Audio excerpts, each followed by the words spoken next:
తప్పకుండా 2:30 గంటలకు మీ క్యాంపస్కి వస్తా అని వారికి చెప్పి అక్కడి నుంచి బయలుదేరి ముందుకు వస్తూ ఉంటే అక్కడ కలదప్పిన ఐటీ టవర్ కనబడ్డది. మరి అందులో వెంకటరెడ్డి వచ్చినాక ఎవరన్నా ఉన్నారో లేకపోతే తాగుబోతులు అడ్డా అయిందో నాకు తెలియదు, కానీ మొత్తానికైతే కలదప్పింది ఐటీ టవర్. కొద్దిగా ముందుకు రాగానే కాకపోతే ఆ ఎన్టీ రామారావు గారు, తారక రామారావు గారి విగ్రహం నుంచి మొదలు పెడితే ఇక్కడ దాకా, నేను నిజంగా చెప్తా ఉన్నా, ఊరికే చెప్పట్లేదు, అక్కడి నుంచి ఇక్కడి వరకు జులూస్ చూస్తుంటే నాకు ధర్నాకు వచ్చినట్టు లేదు. నాకు నిజంగా మళ్ళీ కేసీఆర్ గారు గెలిచి ముఖ్యమంత్రి అయినారు, మన ప్రభుత్వం వచ్చింది, మన భూపాల్ రెడ్డి తిరిగి ఎమ్మెల్యే అయిందన్నంత గొప్పగా బ్రహ్మాండంగా ఈరోజు అక్కడి నుంచి ఇక్కడి వరకు ఒక విజయోత్సవ ఊరేగింపు చేసినట్టు మరి ఇక్కడికి వచ్చినాకనైతే తొక్కిసలాట జరిగే పరిస్థితి కనబడదు. ఇక్కడికి వచ్చినాక అట్లాంటి పరిస్థితి. అందుకే నేను అంటా ఉన్నా, ప్రపంచంలో ఏ శక్తి కూడా ప్రజాశక్తి కంటే గొప్పది కానే కాదు. అది రుజువు చేసిన గడ్డ ఈ పోరాటాల గడ్డ నల్లగొండ అనే మాట నన్ను గుర్తు చేస్తా ఉన్నా. ఈ రోజు కాదు, ఇవాళ ఉన్న వాళ్ళు కొత్తగా మేమేదో సామ్రాజ్యానికి అధిపతులైపోయినాం, చక్రవర్తులైపోయినాం, రారాజులైపోయినాం అని విర్రవీగుతున్న వాళ్ళ గురించి కాదు నేను చెప్పేది. ఒకనాడు బండెనుక బండి గట్టి 16 బండ్లు గట్టి ఏ బండ్లు ఓడతావు కొడుకో నైజాము సర్కరోడా అని ఆనాడున్న నియంతను నిలదీసిన గడ్డ నల్లగొండ. అందుకే పోరాటానికి స్ఫూర్తి అయిన నల్లగొండ గడ్డకు వందనం. ఇక్కడికి విచ్చేసిన ప్రతి నల్లగొండ రైతు బిడ్డకు శిరస్సు వంచి పాదాభివందనం. కేసీఆర్ గారు తెలంగాణ ఉద్యమంలోనే ఇక్కడికి వచ్చేటప్పుడు మా సోదరుడు రసమై బాలకృష్ణ గారు గుర్తు చేస్తా ఉండే, అన్న ఒక్క మాట చెప్పాలి, నువ్వు తప్పకుండా యాద్ చేయాలన్నాడు. ఏందన్నా అంటే చెప్పినాడు, అన్న ఒకనాడు కేసీఆర్ గారు స్వయంగా పాట రాసిండే, పక్కన కృష్ణమ్మ ఉన్న ఫలితమేమి లేకపాయే, పాలమూరు నల్లగొండ పంటలన్నీ ఎండిపాయే అంటూ కేసీఆర్ గారే స్వయంగా కలం పట్టుకొని మరి మన నల్లగొండ దుస్థితి గురించి వర్ణించి ఆనాడు జలసాధన ఉద్యమంలో 2002-03 సంవత్సరంలోనే పాట రాసిండు అని అన్న చెప్పిండు. అనగానే పక్కనే నిరంజన్ రెడ్డి గారు అందుకొని, అదేమంటావు బాలకిషన్, అక్కడ ఉండే ఫ్లోరైడ్ పరిస్థితి గురించి కూడా కేసీఆర్ గారే పాట రాసిండు కదా, బ్రహ్మాండమైన పాట రాసిండు, సూడు సూడు నల్లగొండ గుండె నిండా ఫ్లోరైడ్ బండ అంటూ ఇక్కడ కాళ్ళు చేతులు నడుమంకర పోయిన లక్షలాది మంది గురించి కూడా కేసీఆర్ గారే రాసిండు కదా అని చెప్పి నిరంజన్ రెడ్డి గారు వెంటనే అందుకున్నారు. ఇవాళ కొంతమంది తెలిసి తెలియని మూర్ఖులు, తెలిసి కూడా తెలియకుండా అజ్ఞానంతో మాట్లాడుతున్న వాళ్ళకు ఒక మాట చెప్పాల్సిన అవసరం ఉంది.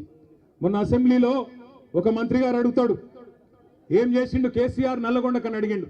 నేను గుర్తు చేస్తా ఉన్నా ఆ మంత్రి గారికి, నల్లగొండ జిల్లా ముద్దు బిడ్డలందరికీ, ఇక్కడికి వచ్చిన రైతు బిడ్డలందరికీ, ఏం చేసిండు తెలంగాణను కేసీఆర్ అంటే, భారతదేశంలోనే పంజాబ్ను హర్యానాను తలదన్ని వరి పండించే విషయంలో భారతదేశంలోనే తెలంగాణను నెంబర్ 1 చేసిండు కేసీఆర్. తెలంగాణ భారతదేశానికి నెంబర్ 1 అయితే మొత్తం తెలంగాణలో నల్లగొండ జిల్లా వరి ధాన్యం ఉత్పత్తిలో నెంబర్ 1 చేసిండు కేసీఆర్ అనే మాట గుర్తు చేస్తా ఉన్నా. ఎట్లా చేసిండు మరి? ఎట్లా చేసిండు అంటే, ఎన్నడూ కూడా మీ టైలెండ్ గ్రామాలకు ఆ ఎస్ఆర్ఎస్పి స్టేజ్ 2 కింద ఉన్న తుంగతుర్తి కావచ్చు, కోదాడ కావచ్చు, సూర్యాపేట కావచ్చు, ఎన్నడూ నీళ్లు వచ్చేది కాదు. అదేవిధంగా ఎన్ఎస్పి కింద కూడా ఎన్నడూ టైలెండ్ గ్రామాలకు నీళ్ళు ఇచ్చే పరిస్థితి లేదు. కానీ కృష్ణలో, గోదావరిలో ప్రతి ఒక్క నీటి బొట్టును ఒడిసిపట్టి అటు పాలమూరు రంగారెడ్డి ఎత్తిపోతల పథకం కట్టినా, ఇటు ప్రపంచమే ఆశ్చర్యపడే స్థాయిలో కాళేశ్వరం ప్రాజెక్టు కట్టినా, చివరి మడి వరకు, చివరి తడి వరకు నీళ్ళిచ్చిన రైతు బిడ్డ, రైతు నాయకుడు కేసీఆర్ గారు అనే మాట నేను మీకు గుర్తు చేస్తా ఉన్నా. ఇవాళ ఎవరెవరో రావచ్చు, ఏదేదో మాట్లాడచ్చు.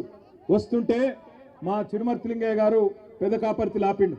లింగయ్య గారు ఆపి, అన్న జెండా ఎగిరేసి పో అన్నాడు. జెండా ఎగిరేసి కాడికి పోయినా నేను. పోతే అక్కడ ఒక రైతన్న వచ్చినాడు. వచ్చి, అన్న ఒక మాట అక్కడ చెప్పు నల్లగొండలా అన్నాడు. ఏం చెప్పాలి అంటే, ఏం లేదన్నా, మేమందరం కూడా నల్లగొండ జిల్లాలో పాలిచ్చే ఆవును వద్దనుకొని తన్నే దున్నపోతుని తెచ్చుకున్నాం, అందుకే మాకు కర్మ పట్టింది అని చెప్పమన్నాడు. ఆయన చెప్పిండు, నేను చెప్తలేను. పెద్ద కాపర్తి రైతు చెప్పిన మాట నేను చెప్తున్నా. పాలిచ్చే ఆవును వద్దనుకొని మరి ఇలా ఎగిరెగిరి తంతున్న దున్నపోతులను తెచ్చుకొని మీద పెట్టుకున్నాం. పెట్టుకుంటే ఏమొచ్చింది మీరు చూస్తున్నారు. నిన్నగాక మొన్న ముఖ్యమంత్రి గారు చాలా గొప్పగా చెప్పిండు. ఏమన్నాడు? 26 జనవరి రాత్రికే 12 గంటలకే టకీ టకీ ఏమని పడతాయి అన్నాడు. పడ్డాయా టకీ టకీమని? పడ్డాయా పడలేదా? 12 సార్లు కదా కేసీఆర్ ఇచ్చింది. యాసంగికి వానకాలానికి లెక్క పెట్టుకుంటూ పోతే 6 ఏళ్లు నిరాటంకంగా మీరు అడగాల్సిన అవసరం లేకుండా ఎన్నికల్లో మీ ఓట్ల కోసం జూటా మాట చెప్పకుండా కేసీఆర్ గారు ఆనాడు రైతుల మీద ఉన్న ప్రేమతో ఒకవైపు రుణమాఫీ చేయంగానే ఇక ఈ పైసలు ఖచ్చితంగా మళ్ళీ రైతులకు వేయాలని చెప్పి ఆనాడు 2017 సంవత్సరంలో భారతదేశంలోనే మొట్టమొదటిసారిగా స్వాతంత్రం వచ్చిన తర్వాత రైతు బంధు పథకం పెట్టిండు.